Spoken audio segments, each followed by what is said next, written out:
নমস্কার এভরিওয়ান, সবাইকে ওয়েলকাম করছি নতুন একটি রেসিপি দেখার জন্য। আশা করি আপনারা সবাই ভালো আছেন এবং সুস্থ আছেন। আজকে সিদ্ধ চাল দিয়ে একটা পাঁপড় রেসিপি নিয়ে আসলাম। সিদ্ধ চাল দিয়ে যে এত সুন্দর পাঁপড় তৈরি হয় না দেখলে বিশ্বাস করা যায় না। এই পাঁপড়টা খেতে কিন্তু ভীষণ টেস্টি, একবারে কুড়ুমুড়ে মুখে দিলেই মিলিয়ে যাবে। তাছাড়া এই পাঁপড়টা একবার তৈরি করে পুরো বছর সংরক্ষণ করেও খাওয়া যাবে। এবার চলুন মূল রেসিপিতে যাওয়া যাক, আশা করি আপনাদের ভালো লাগবে। পাঁপড়গুলো তৈরি করার জন্য এখানে 200 গ্রামের মতো সিদ্ধ চাল নিলাম। চালটা আগে ভালোভাবে ধুয়ে নিতে হবে। আমি জল দিয়ে খুব ভালোভাবে ধুয়ে নেব, তবে হাত দিয়ে কিন্তু খুব ভালোভাবে কষলে কষলে ধুয়ে নিতে হবে। চালটা যেন পুরোপুরি সাদা হয়, তাহলে কিন্তু পাঁপড়গুলো একবারে ধপধপে সাদা হবে। পাঁপড় হয়তো বা অনেক রকমের খেয়েছেন, তবে সিদ্ধ চালের কখনো পাঁপড় খেয়েছেন কিনা জানি না। আমি আজকে নতুন পদ্ধতিতে এই পাঁপড়টা তৈরি করব, আশা করি আপনাদের উপকারে আসতে পারে।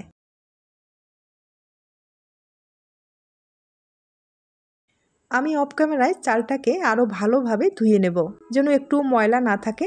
আর ভালোভাবে ধোয়ার পরে কিন্তু এখানে আমি পরিমাণ মতো জল দিয়ে দিব। জল দেওয়ার পরে প্রায় 10 হইতে 12 ঘন্টার মতো ভিজিয়ে রাখতে হবে। তাহলে কিন্তু চালটা অনেকখানি নরম হবে, আর যখন পেস্ট তৈরি করা হবে তখন কিন্তু সহজেই পেস্টটা তৈরি করা যাবে। আমি 10 ঘন্টা পর ফিরে আসলাম। চালটা কিন্তু ভালোভাবে নরম হয়েছে। আর এখন যেটা করতে হবে, চালটাকে ব্লেন্ডারে আমি খুব ভালোভাবে পেস্ট তৈরি করে নেব। তবে আপনারা চাইলে পাটায় বেটেও পেস্টটা তৈরি করে নিতে পারেন।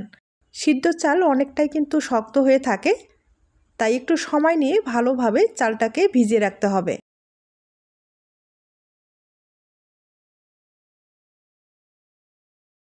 আমি সামান্য পরিমাণে জল দিয়ে দিলাম। এবার খুব ভালোভাবে একটা পেস্ট তৈরি করে নেব। চালের পেস্টটা তৈরি করার পরে অবশ্যই চেলে নিতে হবে, আর একটা চালনির সাহায্যে আমি চেলে নিব। তবে সিদ্ধ চাল যত ভালোভাবে ব্লেন্ডারে ব্লেন্ড করেন, দানা কিন্তু থেকেই যায়। আর পাটায় বাটলে এই দানাটা কিন্তু থাকবে না, তবে একটু সময়টা বেশি লাগবে। আর দেখতেই পাচ্ছেন অনেকটাই কিন্তু দানাটা রয়ে গেছে। এই দানাটা ফেলে দেওয়ার দরকার নেই, অন্য কাজে ব্যবহার করতে পারবেন।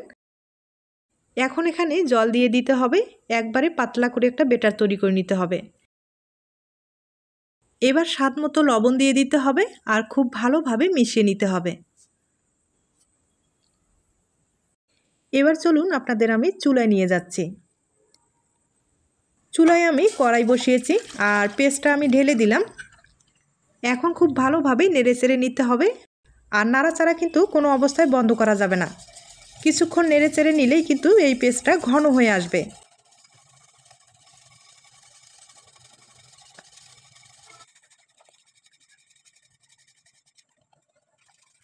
পেস্টটা অনেকটাই ঘন হয়ে গেছে। এবার একটা চামচের সাহায্যে খুব ভালোভাবে নেড়েচেড়ে একটা ডো তৈরি করে নিতে হবে। এ পর্যায়ে চুলার আঁচটা একবারে কম করে দিতে হবে। ডোটা খুব ভালোভাবে তৈরি করে নিলাম। এবার পুরোপুরি ঠান্ডা করে নিতে হবে। ডোটা যখন পুরোপুরি ঠান্ডা হয়ে যাবে, এরপরে একটা প্লাস্টিক ব্যবহার করতে হবে, আর প্লাস্টিকে হালকা করে একটু তেল লাগিয়ে নিতে হবে। এবার হাতের সাহায্যে খুব ভালোভাবে মথে নিতে হবে। একবারে সফট একটা ডো তৈরি করে নিতে হবে।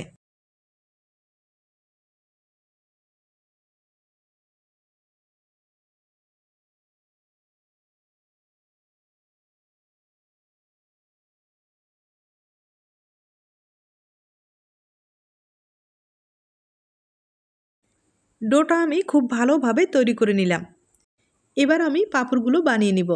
আর পাঁপড়গুলো তৈরি করার জন্য এখানে প্লাস্টিক ব্যবহার করতে হবে। 2টা প্লাস্টিক আমি ছোট ছোট করে কেটে নিলাম।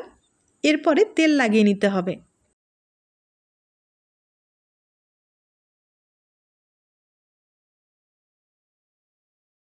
এখন ছোট্ট একটা লিচি কেটে নিলাম। আর পাঁপড়টা বড় ছোট কিন্তু আপনারা তৈরি করে নিতে পারেন। এবার একটা প্লেটের সাহায্যে চাপ দিয়ে পাঁপড়টাকে বড় করে নেব।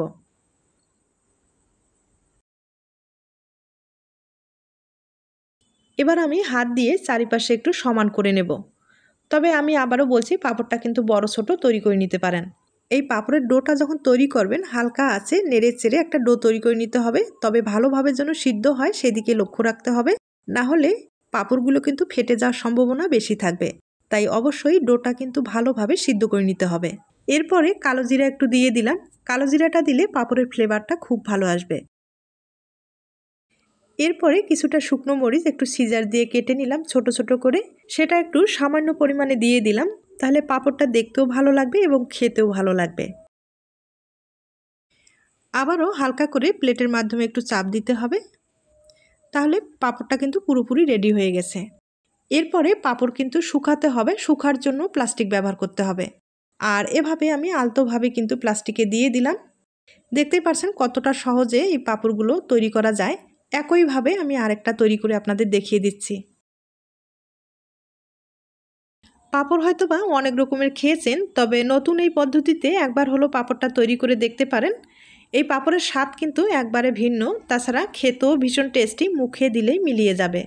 পাঁপড়টা কিন্তু একবার তৈরি করে পুরো বছর সংরক্ষণ করেও খাওয়া যাবে।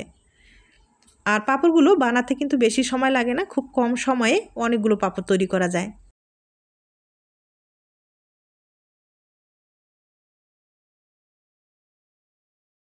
আমি আপনাদের দুইটা পাঁপড় তৈরি করে দেখিয়ে দিলাম। একইভাবে আমি অনেকগুলো পাঁপড়ে তৈরি করে নিলাম, একবার আপনাদের দেখিয়ে দিচ্ছি। এই পাঁপড়গুলো রোদ্রে দেওয়ার কোনো দরকার নেই, হালকা আলো বাতাসের মধ্যে রাখলেও পাঁপড়গুলো কিন্তু খুব সুন্দর শুকিয়ে যাবে। আর পাঁপড়গুলো আমি শুকিয়ে নিলাম, শুকানোর পরে দেখতেই পাচ্ছেন কতটা সুন্দর হয়েছে। আর এভাবেই পাঁপড়গুলো আপনারা সংরক্ষণ করতে পারবেন। এখন আমি কয়েকটা পাঁপড় আপনাদের তেলে ভেজে দেখিয়ে দিচ্ছি। পাঁপড়গুলো হালকা আছে ভেজে নিতে হবে, আর বেশি আছে ভাজলে কিন্তু পুড়ে যাওয়ার সম্ভাবনা বেশি থাকবে, তাই হালকা আছে ভেজে নিতে হবে। আর দেখতেই পাচ্ছেন কতটা সুন্দর হয়েছে পাঁপড়গুলো। একইভাবে আমি আরও কয়েকটা পাঁপড় ভেজে দেখিয়ে দিচ্ছি।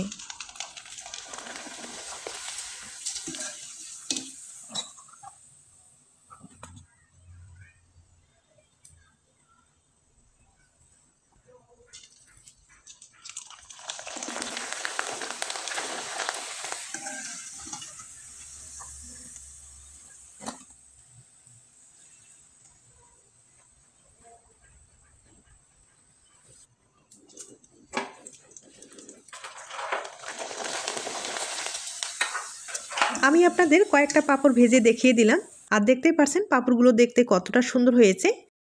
এবার আমি একটা পাঁপড় ভেঙে দেখিয়ে দিচ্ছি। তার আগে ছোট্ট একটা রিকোয়েস্ট থাকবে, পাঁপড়ের এই রেসিপিটি আপনাদের কাছে যদি ভালো লেগে থাকে বা আপনার কোনো উপকারে আসতে পারে, তাহলে একটা লাইক দিতে পারেন।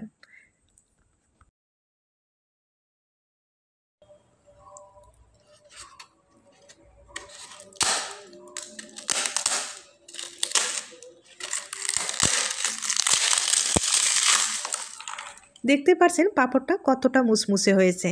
তাহলে আজ এ পর্যন্ত, নতুন কোনো রেসিপির সাথে আবার দেখা হবে। নতুন রেসিপির জন্য সবাইকে আমন্ত্রণ রইল। সবাই ভালো থাকবেন এবং সুস্থ থাকবেন।